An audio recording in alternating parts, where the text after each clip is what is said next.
কাজী আবু বকর জানায়া দিলেন, আল্লাহওয়ালা দিনদার কোন মেয়ে আছে কিনা দেখেন। সারা দ্বীপে লোক লাগায়া দেখা হলো, এক কিনারে একটা মেয়ে আছে, বড় পরহেজগার, বড় দিনদার, বিয়ের বয়স অনেক আগেই হয়ে গেছে, তার যোগ্য ছেলে মিলে না, সে বিয়েও বসে না।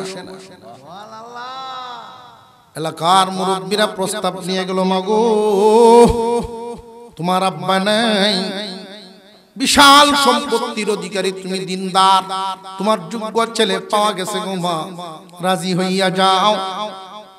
মেয়েটা বলে, যদি দিনদার হয় আমার কোনো আপত্তি নাই।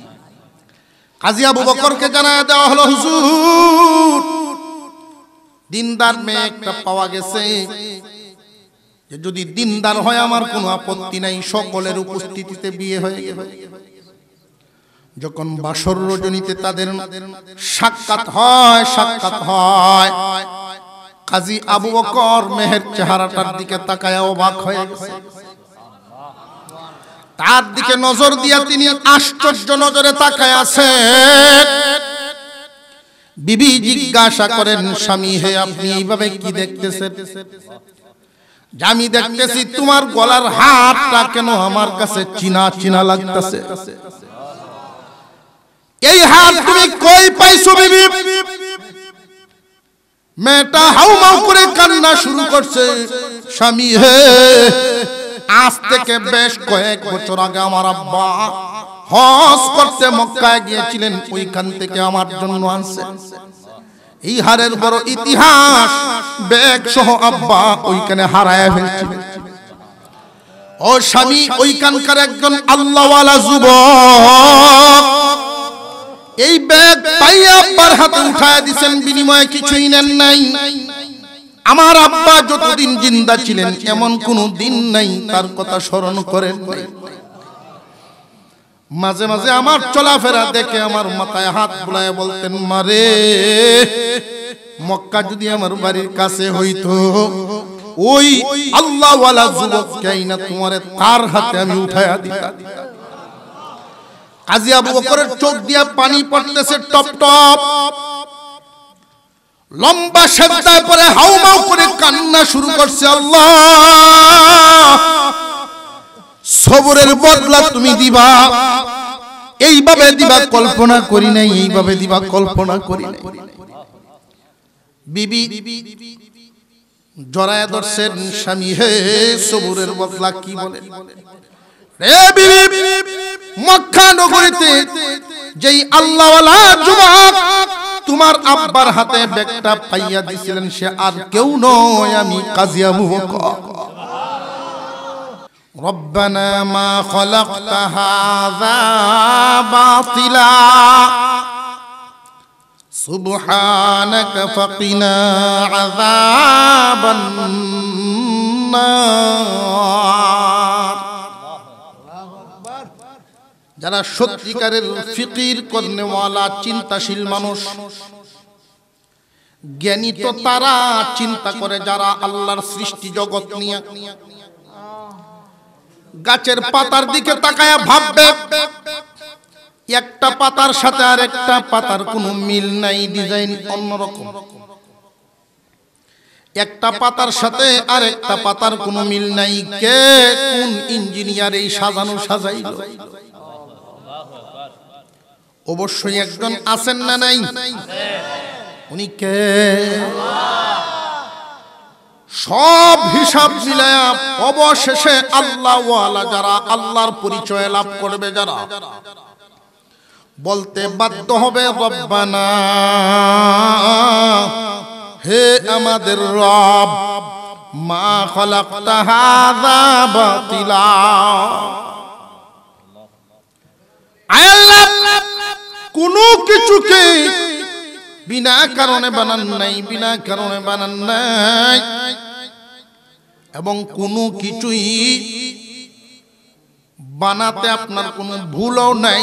যেটা যেই জায়গায় সেট করার দরকার ওইটারে ওই জায়গায় সেট করছে। যেই বস্তুটা যেখানে উপযোগী সেটাকে সেখানেই বসাইছেন। আমরা চেহারার দিকে দেখেন, কোন বস্তু যদি খাইতেও চাই প্রথমে হাতে ধরি, এরপরে চোখ লাগাই, দেখি চোখ যদি পিছন দিক দিয়ে থাকতো তাহলে লইয়া দেখার লাগিন পিছনে লাগবে। দেখার কাম যখন শেষ হবে তখন ঘ্রাণ নিতে হইব। দুর্গন্ধ না সুগন্ধ, এই ঘ্রাণের জন্য নাক যদি সামনে থাকতো আবার সামনে।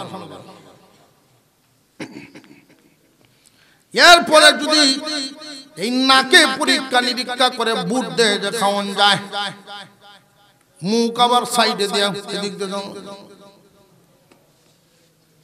সুবহানাল্লাহ। চোখ যখন দেখবে তোমার নাক সাথে সাথেই হাজির, নাক যখন বুট দিবে মুখ সাথে সাথেই হাজির। আল্লাহ যেইখানে যেই বস্তুটা আর যতটুকুন দরকার এইভাবেই বানাইছেন। তাকায়া দেখেন ফল যত বড় হয় আল্লাহ তারে মাটির শুয়ায় রাখে। তরমুজ বড় ফল, লাউ মিষ্টি লাউ বড় হইছো মাটির ঘুমাও। তুমি যদি বট গাছের মতো বিশাল এরিয়া নিয়ে দাঁড়ায় থাকো, আমার বান্দারা তোমার তলে দিয়ে গেলে ভয় ভাই। আর যদি কেউ কোনোদিন সিধে কেউ উপরে ভরেও তার অবস্থা খুব ক্ষতিকর হইব। এক বুজুর্গ আবেদ মানুষ বট গাছের তলে বসে, বট গাছ আর পাতা বিসি তুলনা করতেছে গাছ অনুযায়ী। কোন মানুষটা যদি হয় আড়াত লম্বা আর তার জুতাটি যদি হয় 4 ইঞ্চি, মিলতাছে না। ঠিক আছে না? মানুষটার সাথে তার জিনিসপত্রের যেমন মিল থাকে, গাছের সাথে পাতার একটা মিল থাকে। বট গাছের যেই পরিমাণ বডি, পাতা বড় ছোট, অথচ কদম গাছের চেয়ে পাতা বড় বড়।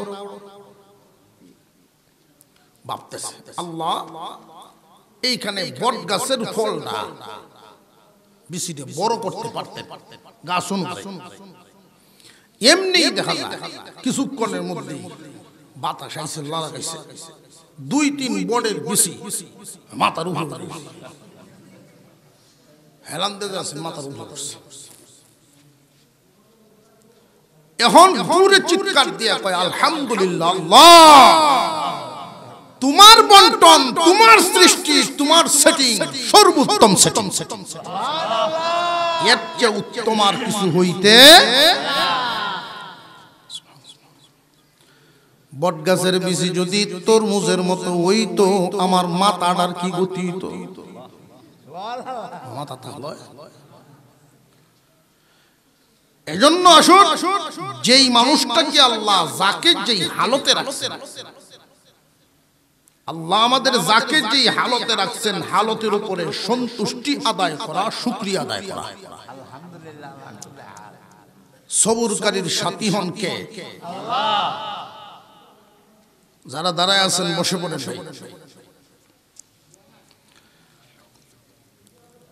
ইয়া আইয়ুহাল্লাযীনা আমানুস্তাঈনু বিস-সাবরি ওয়াস-সালাহ ইন্নাল্লাহা মা'আস-সাবিরিন।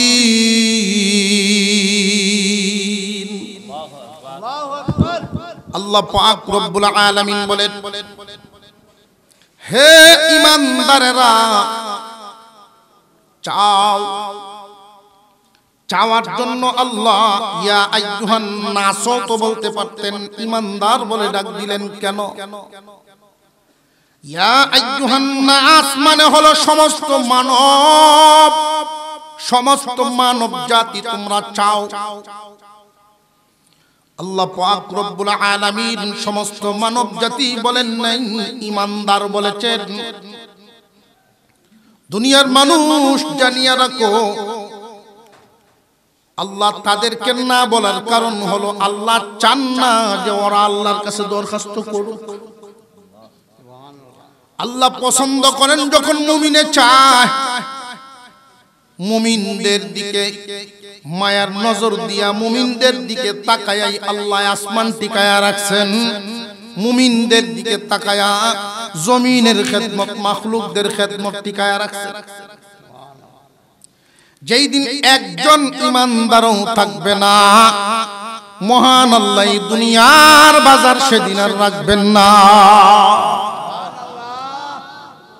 এজন্য আল্লাহ বলেন, হে ইমানদার, সাহায্য কামনা করো, সাহায্য চাও, আমি আল্লাহ দেওয়ার জন্য তোমার দিকে তাকায়া থাকি। আর একটু জোরে কোন সুবহানাল্লাহ। সুবহানাল্লাহ সকলে উচ্চারণ করলে আমরা কি লস আছে না লাভ? একবার সুবহানাল্লাহ বললে জান্নাতে একটা গাছ লাগায়া দেওয়া হয়।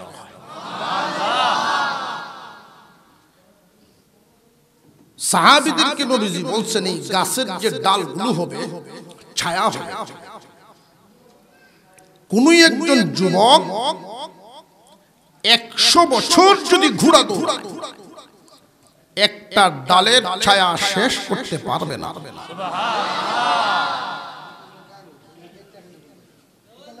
আমরা এখানে যারা আছি জায়গা আছে পিছন দিকে একটু বসে পড়ে, যদি ভালো লাগে যে না কোরআনের কথা ভালোই তো লাগতেছে।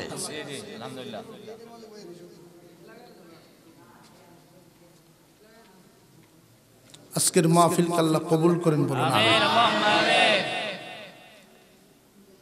আমরা এদিকে মনোযোগী হয়ে যাই। খারাপ লাগতেছে? স্বল্প কিছু কম। জমির সব বলছেন কিনা জানি না, খুব অসুস্থতা নিয়ে আসছে আপনাদের। আমিন আমিন আমিন। আল্লাহ পাক ইমানদারদের উসিলায় দুনিয়া টিকায় রাখছে এবং দুইটা গুণের কথা বললেন। 1 নাম্বার সবর, 2 নাম্বার নামাজ। এখন সবর বলতে আমরা যেটা বুঝি, বিপদ আপদে পড়লে, রোগ বালাই পড়লে মন রে বুঝানি, ঠিক না? ঠিক। মুফাসসিরিনে কেরাম সবরের ব্যাখ্যা করেছেন 3টা। 1 নাম্বার সবর হলো সমস্ত নিষেধ থেকে বেঁচে থাকা, আল্লাহ যা নিষেধ করেছেন এইগুলো থেকে নিজের মন রে বাঁচায়া রাখা। এটা 1 নাম্বার সবর। 2 নাম্বার সবর হলো আল্লাহ যা আদেশ করেছেন মন রে বুঝায়া তা আদায় করা, আদেশগুলো পালন করেন, এটা 2 নাম্বার সবর। নিষেধগুলো থেকে নিজেরে বাঁচায়া রাখা 1 নাম্বার সবর, আদেশগুলো পালন করা এটা 2 নাম্বার সবর। খুব মনোযোগ। আল্লাহ পাক আমাদেরকে বানাইছেন আগুন, পানি, মাটি, বাতাস, এই 4 পদার্থ দিয়ে বানাইছেন। আমাদের ভিতরে ভালো এবং মন্দ উভয়টা করার যোগ্যতা দিয়েছেন। আল্লাহ যা যা নিষেধ করেছেন, আপনার মন এইগুলোর জন্য আবার পাগল। আল্লাহ নিষেধ করেছেন গান শোনা যাবে না, মনে করে টেস্ট লাগে। আল্লাহ নিষেধ করেছেন নজরের হেফাজত করো, কিন্তু মনের তো ভালো লাগে অন্যদিকে তাকাইতে। খুব ভালো করে জেনে রাখবেন, যত নিষেধ সবগুলোতে মজা লাগানো, মন পাগল। আল্লাহর নিষেধ থেকে মন ফিরতে চায় না। ওই মন রে তুমি বুঝাইবা, মন রে তুমি দুনিয়ার জমিনে পরীক্ষার হলে আছো। এই দুনিয়াটা পরীক্ষার হল। পরীক্ষার হলে আল্লাহ তোমারে পাঠাইছেন পরীক্ষা করার জন্য। কি পরীক্ষা? লিয়াবলুয়াকুম আইয়ুকুম আহসানু আমালা। ভালো করো নাকি মন্দ করো, কে ভালো করো কে মন্দ করো, এই পরীক্ষার হলে তোমারে ঢুকায় আল্লাহ পরীক্ষা করে। মনরে যদি বুঝাইতে পারো, মনরে সবর করো, ভিন্ন দিকে তুমি তাকাইবা না, উলঙ্গ বেহায়াপনা বেপরদা মোবাইলের ভিতরে দেখবা না। মনরে যদি বুঝায় চোখের হেফাজত করতে পারো, আল্লাহ তোমারে হুর দেখাইবে। হুজুর আকরাম সাল্লাল্লাহু আলাইহি ওয়াসাল্লাম বর্ণনা করে বুঝিয়েছেন, হুরদের বর্ণনা একটা কবজি যদি দুনিয়ার জমিনে প্রকাশ করত। রে যুবক ভাইয়েরা, এখানে অনেক যুব সমাজ, অনেক যুবক কান পেতে শুনো রে। আল্লাহ পাক রব্বুল আলামিন কুরআনুল কারীমের মধ্যে উল্লেখ করেন, অশ্লীল কর্মকাণ্ড করবা দূরের কথা, গোপনে হোক প্রকাশ্যে হোক দ্বারে কাছেও যাও না। যেইখানে গেলে তোমার দ্বারা গুনাহ হওয়ার সম্ভাবনা আছে, ওই জায়গাতেই তোমরা যাইবা না। যেই জিনিসটা ধরলে গুনাহ হওয়ার সম্ভাবনা, ওই জিনিসটাই ধরো না। অ্যান্ড্রয়েড মোবাইল, এই মোবাইলটা ব্যবহার করলে যদি তোমার মনে শুধু ওই ওয়েবসাইটগুলোতে যায়, ওই প্রোগ্রামগুলোতে যায়, তোমার জন্য এই মোবাইলটা ধরায়, এই মোবাইলটা দেখা হারাম। কারণ মোবাইলের মাধ্যমে ভালো করা যায়, মন্দ।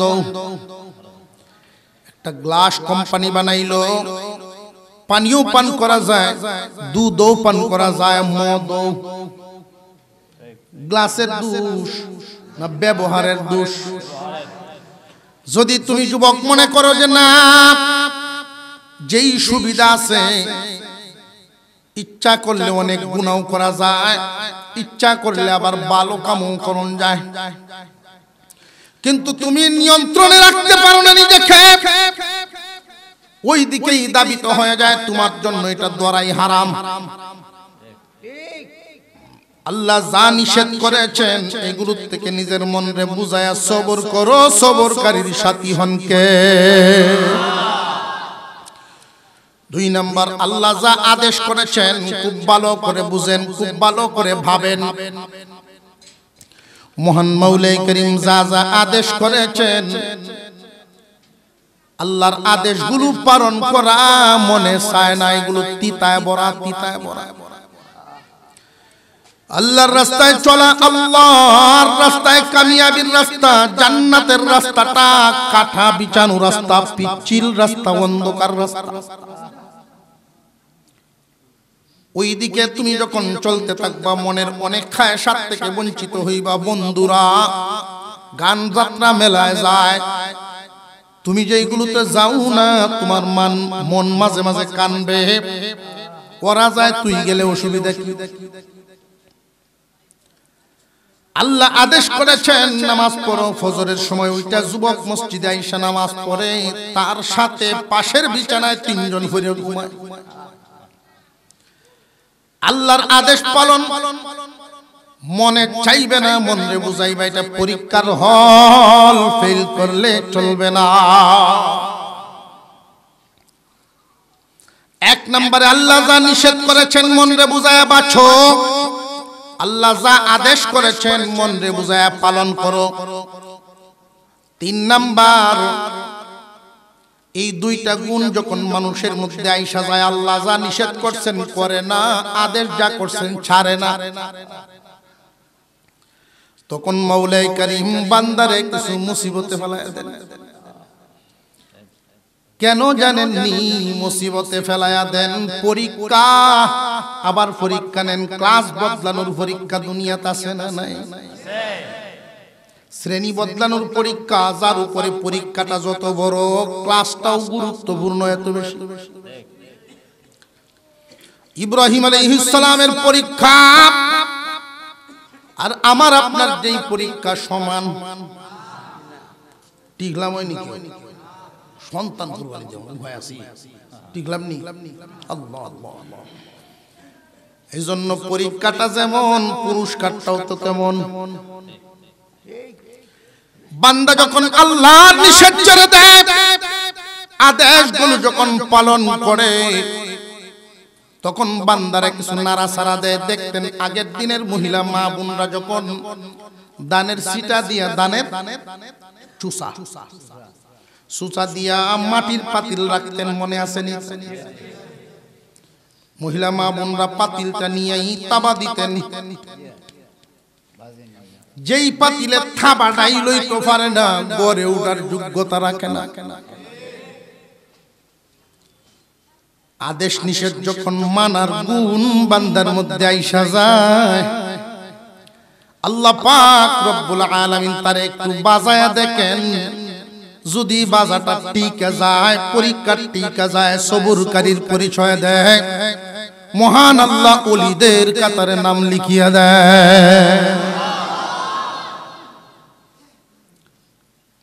ওলিদের কাতারে কেমনে?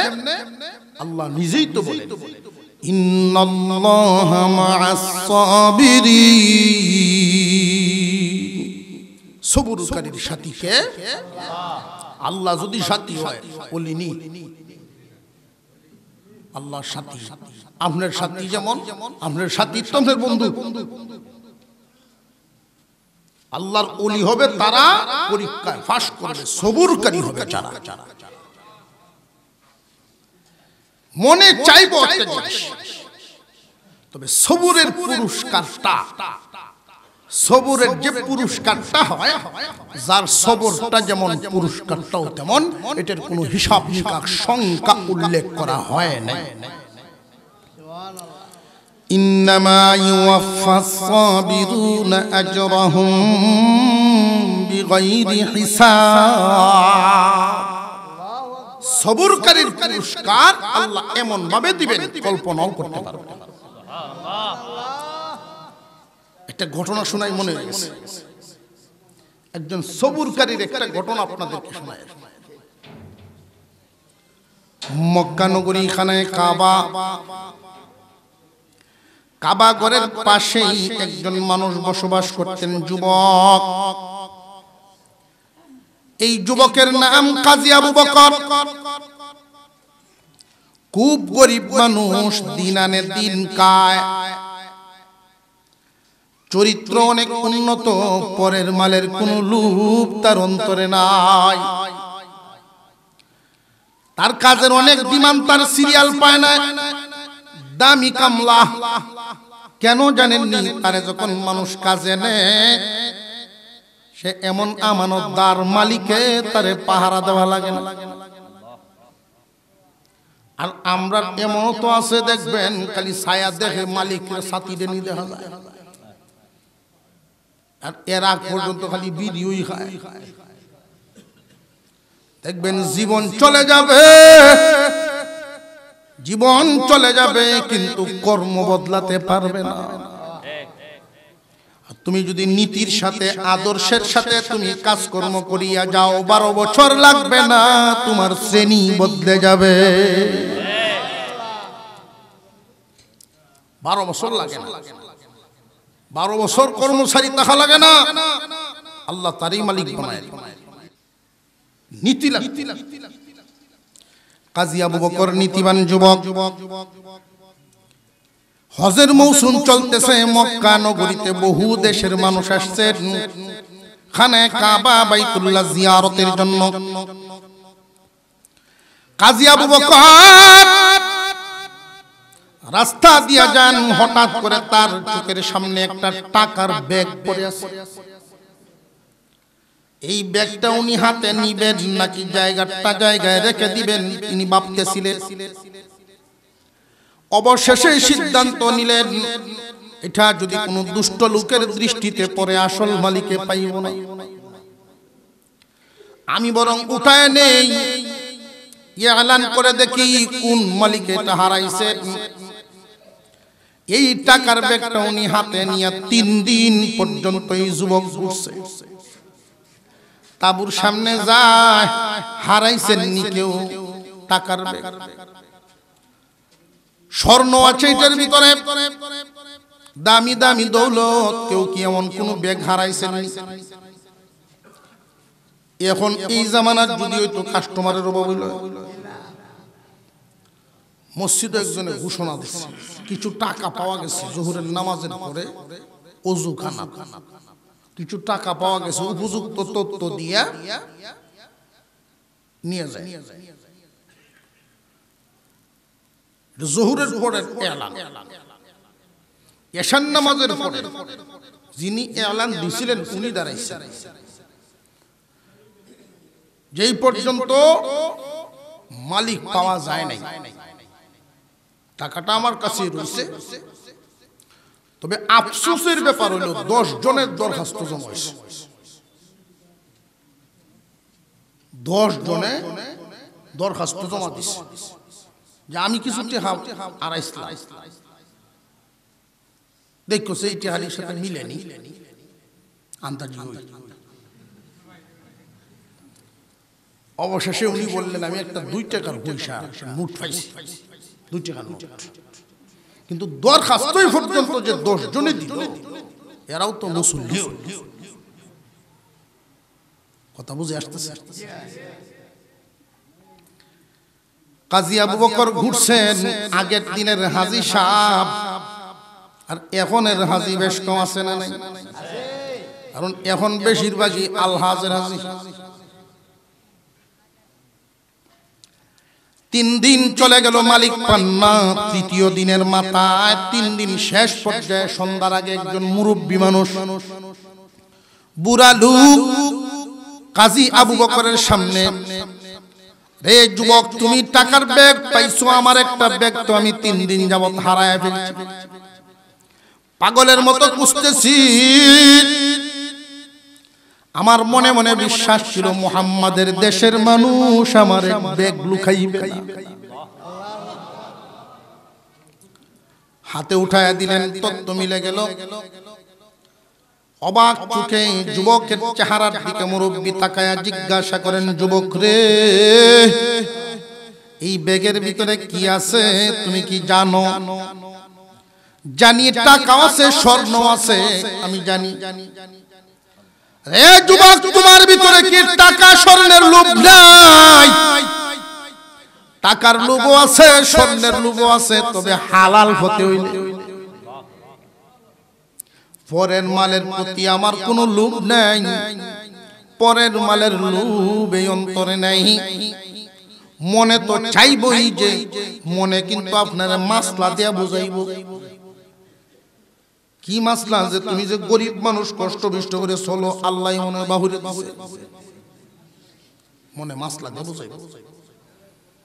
ওই সময় মনরে বুঝাইতে হবে, মন সবর করো, পরীক্ষার হলে আসো, ফেল করলে চলবে না।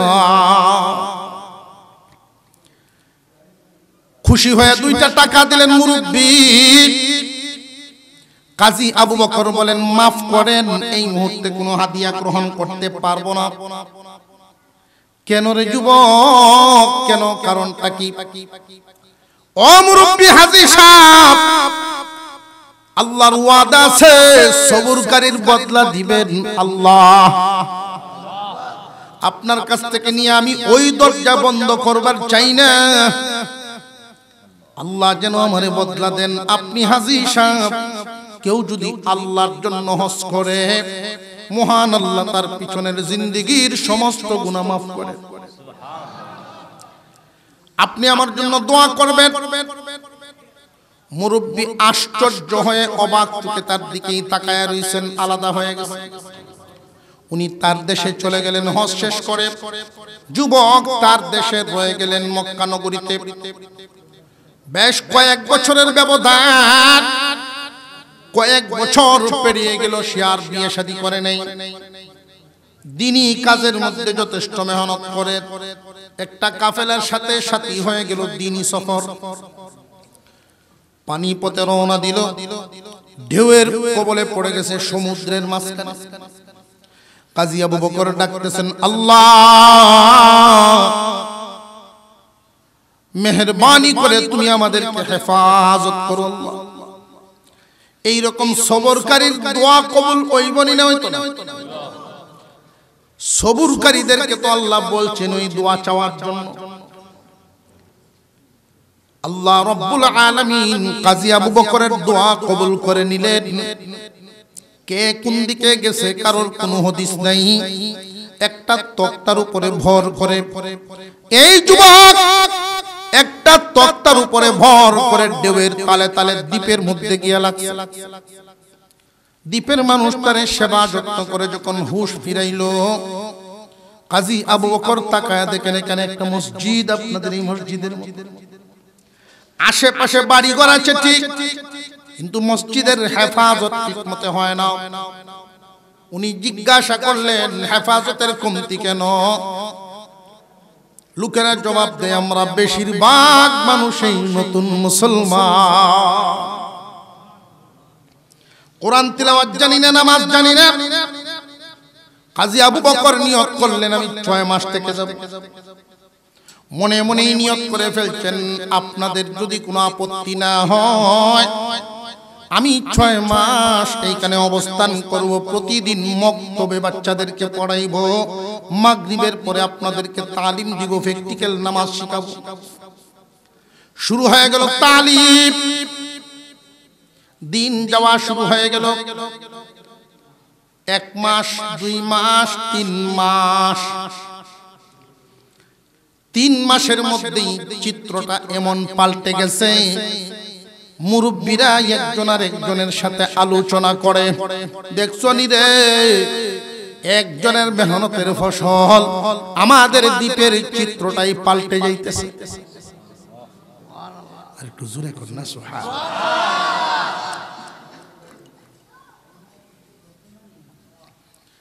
এই যুবককে যদি আমরা স্থায়ীভাবে রেখে দেই তো কেমন হয়? মুরব্বীদেরকে দায়িত্ব দেওয়া হলো তার সাথে কথা বলার জন্য। রে যুবক, তোমার বাড়িতে কে কে আছে রে বাবা? আমার মা নাই, বাবাও নাই, আপন কোনো ভাই বোনও নাই। রে যুবক, তুমি আমাদের দ্বীপের সব দিক চিন্তা ভাবনা করে থেকে যাও। ধনী বাবার একমাত্র মেয়ে দেখে একটা বিয়ে করাই দিই তোমাকে। কাজী আবু বকর জবাব দিলেন দ্বীনি জরুরত, যতদিন পর্যন্ত এইখানে আমি আমার দায়িত্ব পালন শেষ করতে না পারবো ততদিন পর্যন্ত থাকার নিয়ত করে ফেললাম। আপনাদের কথায় আমি থাকবো, তবে বিয়ে যে করাইবেন ধনী হওয়া শর্ত না। দেখেন আপনাদের দ্বীপে কোনো দিনদার মেয়ে আছে? দিনদার আর দুনিয়াদারে পার্থক্য আছে না নাই? ছেলেকে বিয়ে করাবেন, বৌমা করে আনবেন, দিনদারিটারে প্রাধান্য দিবেন আগে। আর এখন যদি মনে করে ছেলের বাপ হইয়া যে ফালছি খাওয়াইছি, লেখাপড়া করাইছি, বহু পয়সা গেছে, আর কত এটা তুললে লাই শুধু তাহলে ঠ্যাং একটা বাড়ি হইলে অসুবিধা নাই, যদি 5 লাখ দিলাম। এমনও আছে না?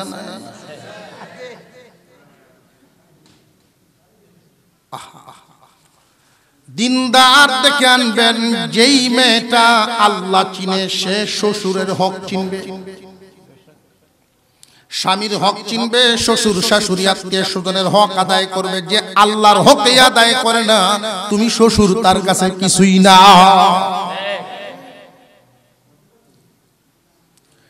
কাজী আবু বকর জানায় দিলেন আল্লাহওয়ালা দিনদার কোন মেয়ে আছে কিনা দেখেন।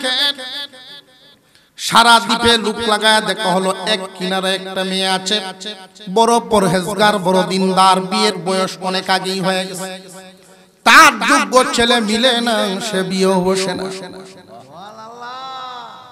এলাকার মুরব্বীরা প্রস্তাব নিয়ে গেল, মাগো তোমার আব্বা নাই, বিশাল সম্পত্তির অধিকারী, তুমি দিনদার, তোমার যোগ্য ছেলে পাওয়া গেছে গো মা, রাজি হইয়া যাও। মেয়েটা বলে যদি দিনদার হয় আমার কোনো আপত্তি। কাজী আবু বকরকে জানায় দেওয়া হলো, হুজুর দিনদার মেয়ে একটা পাওয়া গেছে, যে যদি দিনদার হয় আমার কোনো আপত্তি নাই। সকলের উপস্থিতিতে বিয়ে হয়ে গেল। যখন বাসর রজনীতে তাদের সাক্ষাৎ হয়, কাজী আবু বকর মেহের চেহারাটার দিকে তাকায় অবাক হয়ে গেছে। তার দিকে নজর দিয়া তিনি আশ্চর্য নজরে তাকায় আছেন। বিবি জিজ্ঞাসা করেন, স্বামী হে আপনি এইভাবে কি দেখতেছেন? আমি দেখতেছি তোমার গলার হারটা কেন আমার কাছে চিনা চিনা লাগতেছে। এই হার তুমি কই পাইছো বিবি? মেয়েটা হাউমাউ করে কান্না শুরু করছে, স্বামী হে আজ থেকে বেশ কয়েক বছর আগে আমার আব্বা হজ করতে মক্কায় গিয়েছিলেন, ওইখান থেকে আমার জন্য আনছে।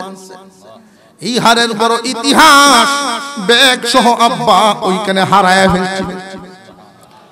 ও স্বামী, ওইখানকার একজন আল্লাহওয়ালা যুবক এই ব্যাগ পাইয়া আব্বার হাতে উঠায় দিয়েছেন, বিনিময়ে কিছুই নেন নাই। আমার আব্বা যতদিন জিন্দা ছিলেন এমন কোনো দিন নাই তার কথা স্মরণ করেন নাই। মাঝে মাঝে আমার চলাফেরা দেখে আমার মাথায় হাত বুলায় বলতেন, মারে মক্কা যদি আমার বাড়ির কাছে হইতো, ওই আল্লাহওয়ালা যুবককে না তোমারে তার হাতে আমি উঠায়া দিতাম। কাজী আবু বকরের চোখ দিয়া পানি পড়তেছে টপ টপ। লম্বা সেজদায় পরে হাউমাউ করে কান্না শুরু করছে, আল্লাহ সবরের বদলা তুমি দিবা, এইভাবে দিবা কল্পনা করি নাই, এইভাবে দিবা কল্পনা করি নাই। বিবি জড়ায় ধরছেন, স্বামী হে সবরের বদলা কি বলে? রে বিবি, মক্কা নগরীতে যেই আল্লাহওয়ালা যুবক তোমার আব্বার হাতে ব্যাগটা পাইয়া দিছিলেন, সে আর কেউ নয়, আমি কাজী আবু বকর। ইন্নামা ইউওয়াফাস সাবিরুনা আজরাহুম বিগাইরি হিসাব। অন্যায়ভাবে ভাগ্য বদলানোর চেষ্টা করো না। আল্লাহ যারা যেই হালতে রাখছেন, হালতের উপরে নীতির কাঁটা টেকরাইকে সামনে যাও। দেওয়ার মালিক একজনকে আল্লাহ পাক রব্বুল আলামিন আমাদেরকে নীতির কাঁটা, ধৈর্যশীলের পরিচয় দিয়ে সবুরকারী হয়ে দুনিয়া ছাড়ার তৌফিক দেন, বলুন আমিন। সবুরকারী একজন গরিব মানুষের মাথায় আল্লাহ কুদরতি হাত বুলাইবেন। দিন আনতা দিন কাইথা, এরপরে আমি আল্লাহর শুকরিয়া আদায় করতাম। মন শুকরগুজার অন্তর হবে মানুষের যখন তার চাইতে নিচের দিকে একটু নজর করবে। কেউ যদি তার চাইতে উপরের দিকে তাকায়, ধ্বংস হয়ে যাবে। শুধু আমলের দিক খেয়াল করলে উপরের দিকে তাকায়, তোমার চাইতে কার আমল বেশি, পরকাল কামাই কার বেশি। দুনিয়ার লাইনে যদি তার চাইতে উপরের দিকে কেউ নজর দেয়, ধ্বংস হইব নিশ্চিত। সব সময় নিচের দিকে নজর দেওয়া। এক ব্যক্তি মনটা খুব খারাপ করে দাঁড়ায় আছে, রাস্তা দিয়ে যিনি যান দেখে গেছেন, হের চেহারা মলিন। আবার ফেরত আসার পথে দেখেন চেহারা ভালো, হাসি খুশি। কিরে কয়েক কিছুক্ষণের ভিতরে, কয়েক মিনিটের ব্যবধানে চেহারার এত পরিবর্তন, ঘটনা কি? যেই জিনিস দেখে আমার মন খারাপ হয়েছেন, যেটা ভাইবে আর একটা দৃশ্য দেখে আমার মন ভালো হয়ে গেছে। যে কি আমি আফসোস করতেছিলাম, মনের মতো জুতাও ফাও দিতাম পারি না, পয়সা নাই, গরিব, মনটা খারাপ। কিছুক্ষণ পরেই দেখি একজন মানুষ এদিক দিয়ে যায়, পাওই নাই। তখন আমি শুকরিয়া আদায় করলাম, আল্লাহ আমার টাকা এখন নাই, হয়তো কোন সময় যদি দাও জুতা তো ফাও দিতাম পারতাম। এই বান্দারে যদি হাজার হাজার কোটি টাকাও দাও, জুতা আনতে পারবে, কিন্তু পা দেওয়ার জায়গা নাই। এই জন্য আপনাকে যে হালতে আল্লাহ রাখছেন, তার চেয়ে খারাপ হালতে বহু মানুষ। তুমি টিনের ঘরে তাকাও, আরেকজনের বিল্ডিং এর দিকে না তাকায়া রেল লাইনের দিকে তাকাও, রাস্তার পাশে বহু মানুষ শুয়ে রাত্রি যাপন করছে। আল্লাহ পাক আমাদেরকে সবরকারী ধৈর্যশীল হওয়ার তৌফিক দেন। আমরা বলি আমিন। আর জোরে বলেন আমিন। আমি আপনাদের কাছে দোয়া চাই, বিশেষ করে আমি খুব বেশি অসুস্থ,